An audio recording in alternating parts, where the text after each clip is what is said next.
ચાલો મિત્રો 3.3 માં આપણે દાખલા નંબર 5 સુધી જોયું હતું. આપણે ભણી રહ્યા હતા સમાંતર બાજુ ચતુષ્કોણ, સમલંબ ચતુષ્કોણ. સમાંતર બાજુ ચતુષ્કોણની એક વખત ફરીથી આપણે ચર્ચા કરીએ. કોને કહેવાય? જે ચતુષ્કોણની સામસામેની બાજુઓ અને સામસામેના ખૂણા સરખા હોય તે ચતુષ્કોણને સમાંતર બાજુ ચતુષ્કોણ કહેવાય. સામસામેના ખૂણા સરખા હોય, પાસેના ખૂણા બરાબર છે. પૂરક એટલે શું બેટા? એમનો સરવાળો 180 થાય. ઓકે, આજે બીજા 4-5 દાખલા આપણે જોઈએ. જુઓ, આપણે દાખલા નંબર 6 ઉપર આવ્યા હતા. જોજો, એક સમાંતર બાજુ ચતુષ્કોણના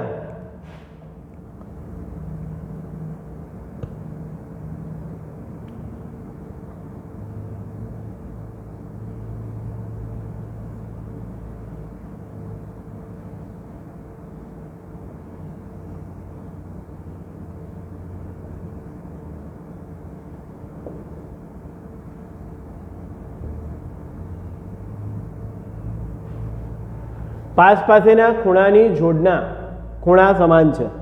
પાસેના ખૂણાની જોડના ખૂણા સમાન છે એટલે આ બંને સરખા છે એવું એ લોકોએ કહ્યું છે. તો આપણે લખીએ, જો ABCD સમાંતર બાજુ ચતુષ્કોણ હોય તો ખૂણો સમાંતર બાજુ ચતુષ્કોણ હોય નહીં, સમાંતર બાજુ ચતુષ્કોણ છે, તથા ખૂણો A બરાબર ખૂણો D. કારણ કે એવું કહ્યું છે પાસેના ખૂણાની જોડના ખૂણા કેવા છે? સરખા. પરંતુ ખૂણો A વત્તા ખૂણો D બરાબર 180. કેમ? પાસેના ખૂણા સમાંતર બાજુ ચતુષ્કોણમાં પાસેના ખૂણા કેવા હોય? પૂરક. માટે ખૂણો A વત્તા એની જગ્યાએ હું D લખી શકું તો D ની જગ્યાએ A પણ લખી શકાય બરાબર 180. ટુ ખૂણો A બરાબર 180 તો ખૂણો A બરાબર 180 ભાગ્યા 2 એટલે ખૂણો A બરાબર કેટલો થશે? તો ખૂણા A નું માપ કેટલું થશે? 90 થશે. હવે A બરાબર શું છે? ખૂણો A બરાબર ખૂણો D એટલે એ પણ કેટલો થઈ ગયો? 90. હવે પાસેના ખૂણા પૂરક છે પણ સામસામેના કેવા છે? સરખા. એટલે એની સામે ખૂણો B બરાબર ખૂણો D અને ખૂણો A બરાબર ખૂણો C તો એ પણ કેટલો થાય? 90 થાય. એટલે ચારેય ખૂણાઓના માપ કેવા મળ્યા? 90. ફરી એક વાર સમજો, આપણને એવું કહ્યું છે કે આ બંને સરખા છે પણ નિયમ શું કહે છે કે બંનેનો સરવાળો 180 થાય. તો મેં તો એ પ્રમાણે લખ્યું. હવે સરખા હોવાથી એ દરેકનું માપ કેટલું હશે? 90 એટલે સરખાઈ થયા અને સરવાળો 180 થયો. પછી સામસામેના તો સમાંતર બાજુ સરખા હોય જ. ઓકે, આ નિયમ નથી. પાસેના પૂરક જ હોય પણ આપણને કહ્યું છે સરખા છે એટલે પાસેના સરખા હોય અને પૂરક હોય તો દરેકનું માપ કેટલું? તો 90 અને 90 એટલે સરખા થઈ ગયા અને સરવાળો પણ કેટલો થઈ ગયો? બરાબર છે, 180. જુઓ 7મો દાખલો. આકૃતિમાં સમાંતર બાજુ ચતુષ્કોણ HOPE દર્શાવ્યો છે. XYZ ખૂણાના માપ શોધી કાઢીએ અને ખૂણાને શોધવા કયા ગુણધર્મનો ઉપયોગ થયો છે તે પણ લખો. લખી નાખીએ.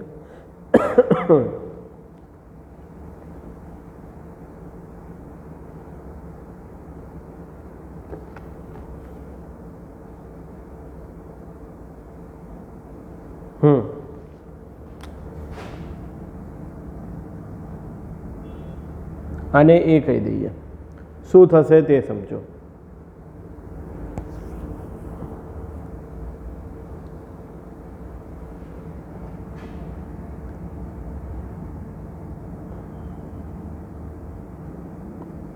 બહિષ કોણનું માપ તેના અંતઃ સમ્મુખ કોણના માપના સરવાળા જેટલું થાય. હવે આ પાછું તમારા માટે નવું આવ્યું છે. આ પાછું અંતઃસમ્મુખ કોણવાળું આવ્યું. તો જુઓ, અહીંયા આપણે લઈએ ત્રિકોણ HOP માટે આ બહિષ્કોણ થશે. કયો? POA. તો અંતઃસમ્મુખ કોણ કયા થશે? X, Y અને Z માટે ખૂણો POA બરાબર Y વત્તા Z. હવે POA નું માપ કેટલું છે? આપેલું છે, જુઓ 70. તો આ થશે Y વત્તા Z. તો Y વત્તા Z નું માપ 70. હવે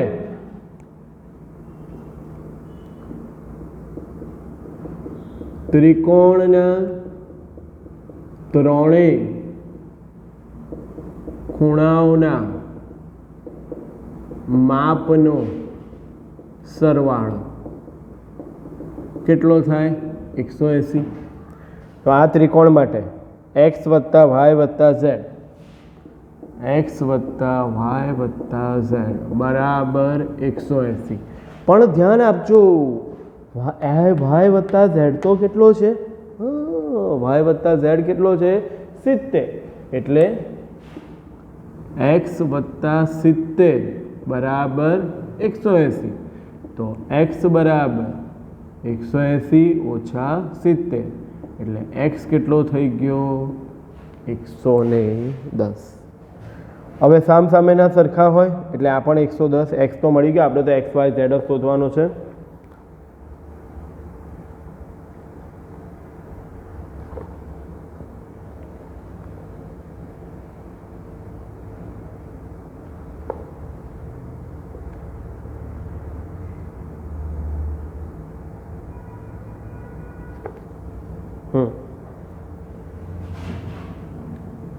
PO સમાંતર HE હોવાથી Z બનશે. જુઓ, એટલે કે યુગ્મ કોણ EHP HPX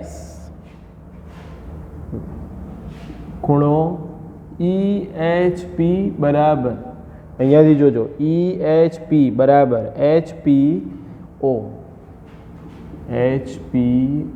કેમ? તો કે યુગ્મ કોણની જોડ. શું થાય છે?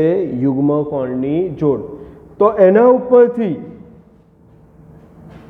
EHP એટલે કે 40 અને HPO એટલે કે y. તો y બરાબર શું મળ્યું? 40. હવે આપણી પાસે અહીંયા છે y વત્તા z બરાબર 70. x તો આવી જ ગયું છે. y વત્તા z બરાબર 70. તો 40 વત્તા z બરાબર 70. તો z બરાબર 70 ઓછા 40. તો z બરાબર 30 થાય. બરાબર છે? પડે ખબર? ધ્યાન આપજો ફરી એક વખત. અને આ પ્રમાણે શોધ્યું હોત તો જ ચાલે. રૈખિક જોડના ખૂણા પ્રમાણે શોધી નાખો. આ ના કરો, પણ આ એક રીત મેં તમને બતાવી. રૈખિક જોડ પ્રમાણે થાય ડાયરેક્ટ POH અને POA. તો આ 70, તો આ કેટલું થાય? 110. ચાલે એ પ્રમાણે. y વત્તા z, પછી અહીંયા y વત્તા z નો ઉપયોગ ના થઈ શકે. પછી 70 છે, 110, તો બાકીના બેનો સરવાળો 70. એ રીતે પણ થઈ શકે. અને આમાં PO સમાંતર HE અને એમની છેદિકા આ છે, એટલે EHP અને HPO એ શું બને છે? યુગ્મ કોણ. એટલે એના માપ સરખા થાય. બહુ સહેલો દાખલો, ધ્યાન આપીશું.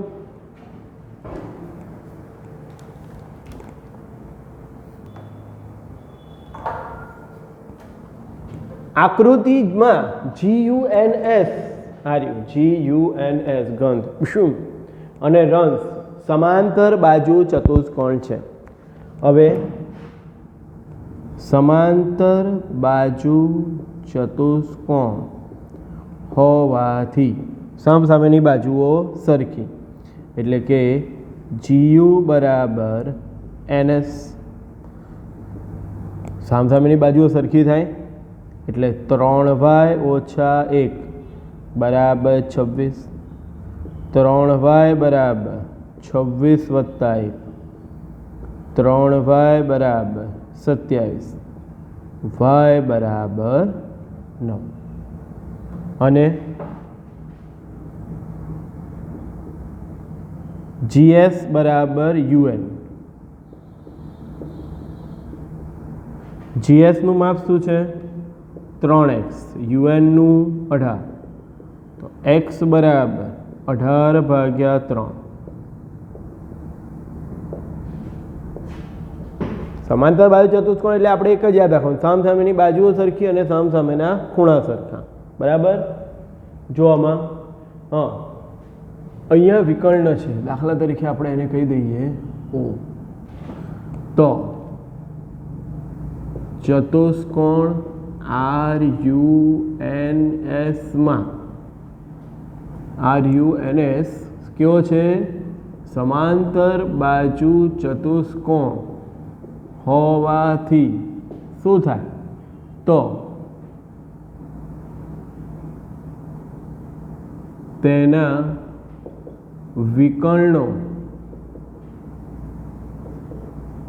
दुभागे छे। आ एनो गुणधर्म छे बेटा मैं लखायो तो विकर्ण दुभागे छे एटले के SO बराबर OU अने RO बराबर ON आ भाग ने आ भाग सरखो छे आ भाग ने आ भाग सरखो छे एटले मने जो आखा SU નું માપ 20 આપ્યું હોય તો SO નું માપ 10 થાય અને OU નું માપ 10 થાય સરખા જ થાય વિભાગ દુભાગ એટલે તો SO નું માપ અહીંયા છે 20 OU નું y + 7 20 - 7 बराबर y तो y बराबर 13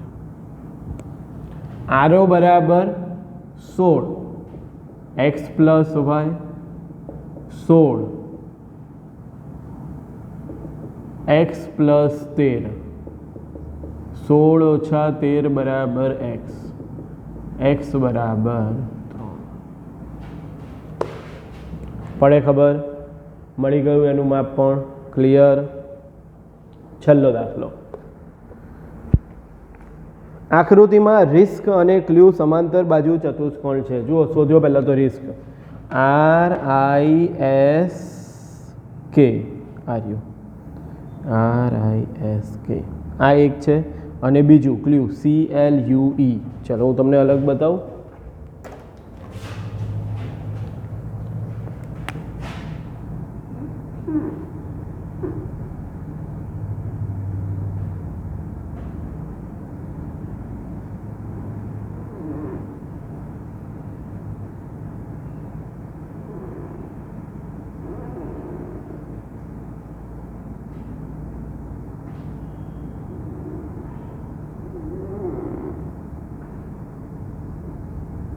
RISK અને ક્લ્યુ CLUE।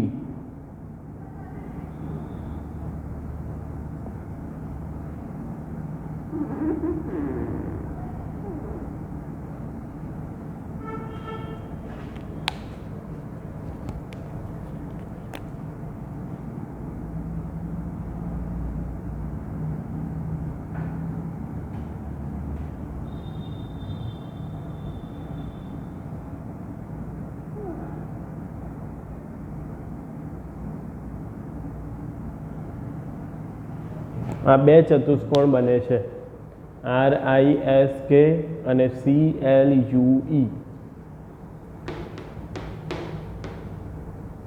बराबर है। पेला बने लीटी कॉमन है तो एक्स शोधवानो छे। अहींया आपणो एक्स आवेलो छे अहींया मने माप आप्युं छे खूणानुं माप आप्युं छे 120 पेलो खूणो छे 70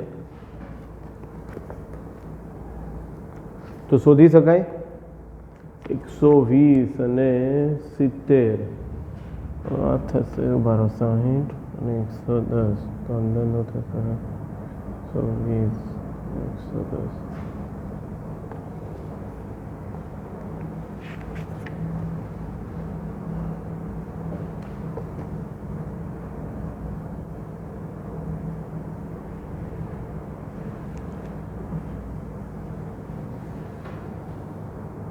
ઇઝી છે. ચલો સૌથી પહેલા આકૃતિમાં જોજો બેટા, ચતુષ્કોણ RISK માટે પહેલો કયો ચતુષ્કોણ લીધો? RISK. એમાં આ પાસેના ખૂણા થશે, બરાબર છે, અથવા આ બી પાસેના ખૂણા થશે, બરાબર. બંનેમાંથી ગમે તે ચાલશે. ખૂણો કે વત્તા એની પાસેનો ખૂણો S બરાબર 180. કેમ? પાસેના ખૂણા.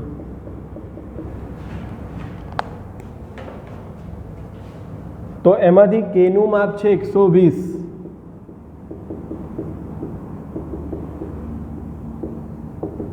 તો ખૂણો S બરાબર 180 ઓછા 120. ખૂણો S બરાબર શું થશે? 60 થશે. એટલે આ ખૂણાનું માપ મને કેટલું મળ્યું? 60. સેમ CLUE ચતુષ્કોણ CLUE માટે. CLUE પણ કેવો છે?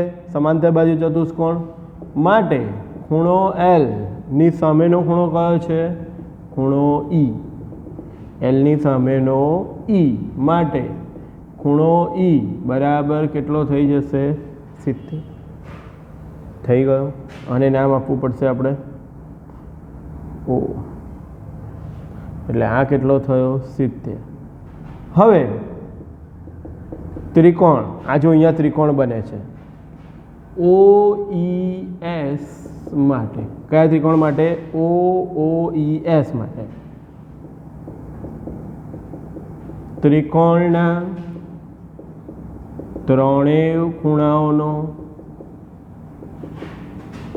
સરવાળો બરાબર કેટલો થાય? 180. હવે આમાં ત્રણ ખૂણા કયા? ખૂણો E, ખૂણો S અને ખૂણો O. તો ખૂણો E વત્તા ખૂણો S વત્તા ખૂણો O 180. E નું માપ છે 70, S નું માપ છે 60, O નું માપ છે X. તો X બરાબર 180 ઓછા 7 ને 6 13, 130.